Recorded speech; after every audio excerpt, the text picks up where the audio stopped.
In this video, I wanted to cover the importance of taking the time to idle around a specific area.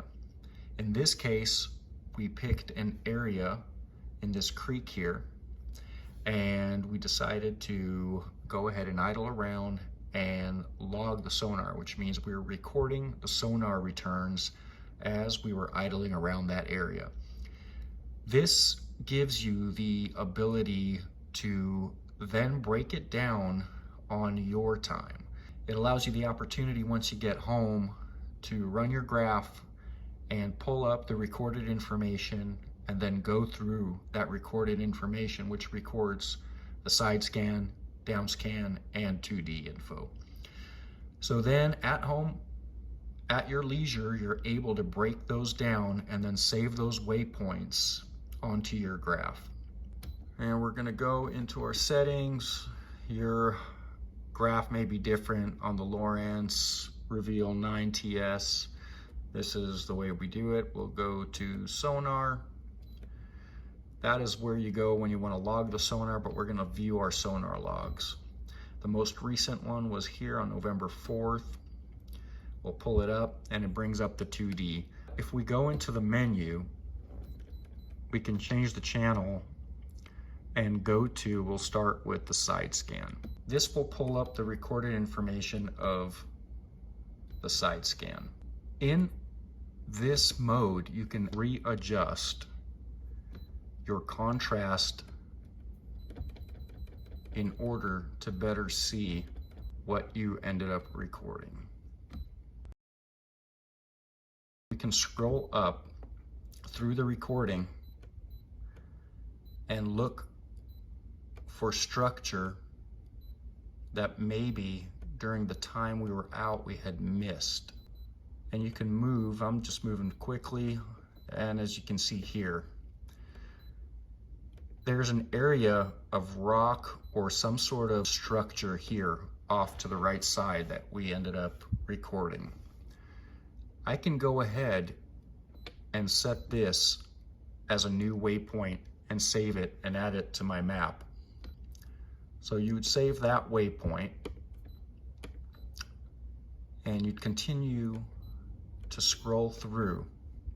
Here we actually have a boat that had sunk during a storm, as you can see. If you wanted to, once again, we can save that as a waypoint. And this area was a very active area, and there were a ton of bait fish with a lot of other fish around, which I'm assuming a lot of these were possibly crappie. So then as we move along, we can see another area here that we could mark. There's something down here, and we can change the contrast and try to see if maybe we can better break it down. It's hard to tell what that really is.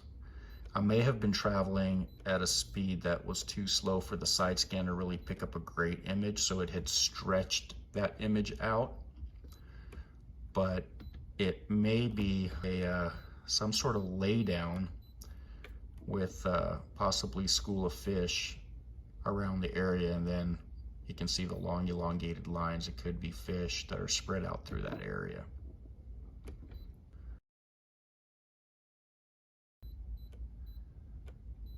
You can see all that is schools of fish, and you can see the brighter returns are actually bigger fish amongst that area.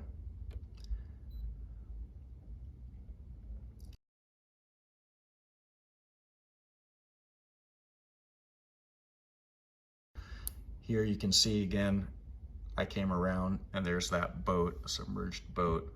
And once again, we can readjust the contrast to get a better look at that boat down there. So this area, I went in circles in the area. So a lot of these are repeat returns. Once again, then I switch the frequency And on here, we're going to go ahead and go back down on the contrast.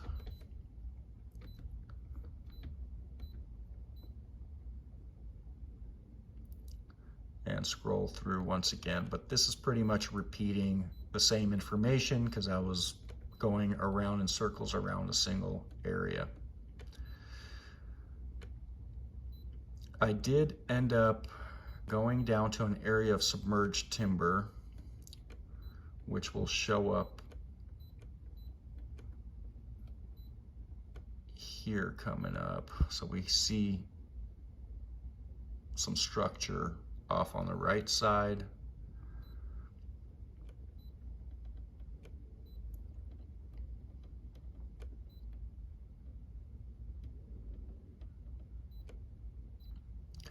And here's that submerged timber, those trees. It's another tree that's just on the other side of that. And you would mark those as waypoints. I've already marked all these.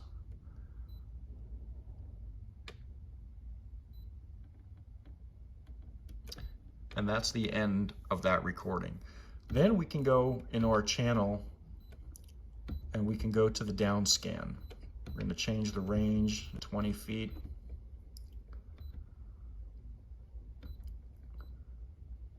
We're going to scroll up till we get to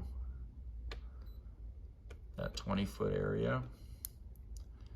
And we're going to adjust the contrast so we can see just a bit better, make things out a little better.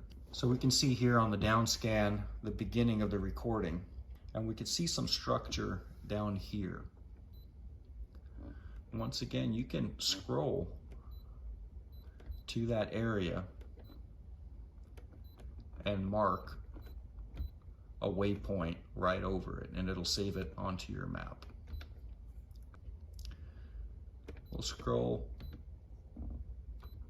through the recording.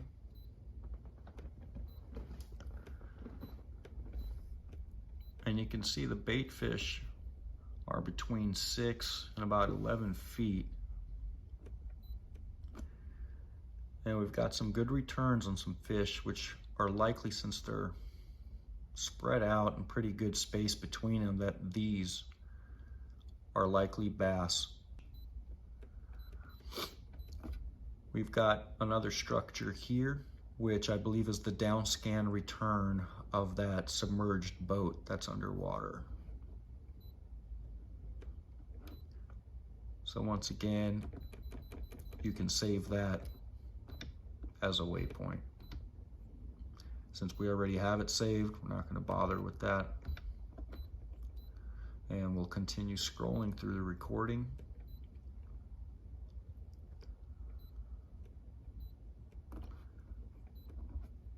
We have some structure here, which may be a stump. Not a whole lot around that.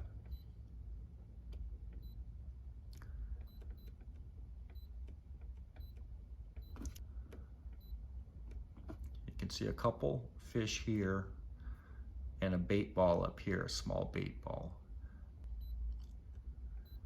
So what you're looking for in here is structure, you're not paying as much attention to the fish. And as we get deeper into that, we're further up into the creek, we're going into that shallow area. And the returns, obviously, as you get shallower and where we're really slow, they get elongated and you don't have as much information. Then as we back out of that creek, we start recording more detailed information. And that's the end. You could do the same thing and then run your primary, which would be your 2D sonar. And we'll come back up and we'll adjust the return here.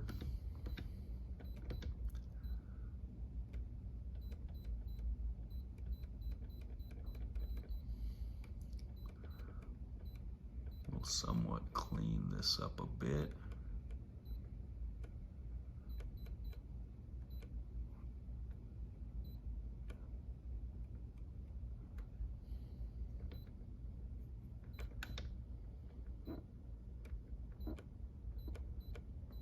We'll play with the sensitivity till we find a return that's more realistic.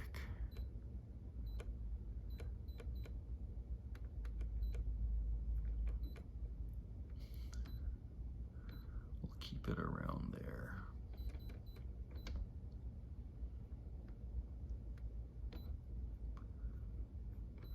All right, same thing in the 2D. We can go ahead and scroll through the recording.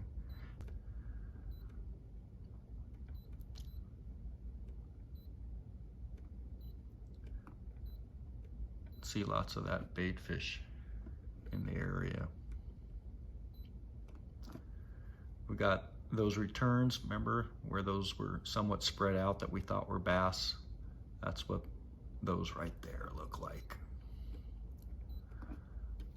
There's the boat, submerged boat, how it looks like on the 2D.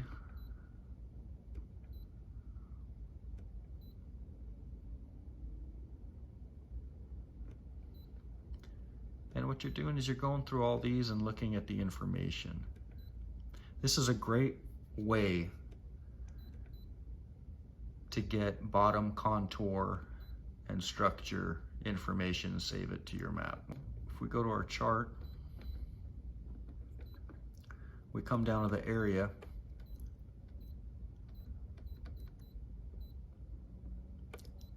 You can see all the waypoints have been saved. That submerged vessel is right there. And that area where those fish were feeding on the bait fish, as well as what seemed like about a 4-foot high area of rock pile, is right here about 20 feet from the boat. So that all matches up, along with all the other structure that we had found on those recordings. When we moved further into that creek, this is the area of timber. So the trees, each of those trees I had marked.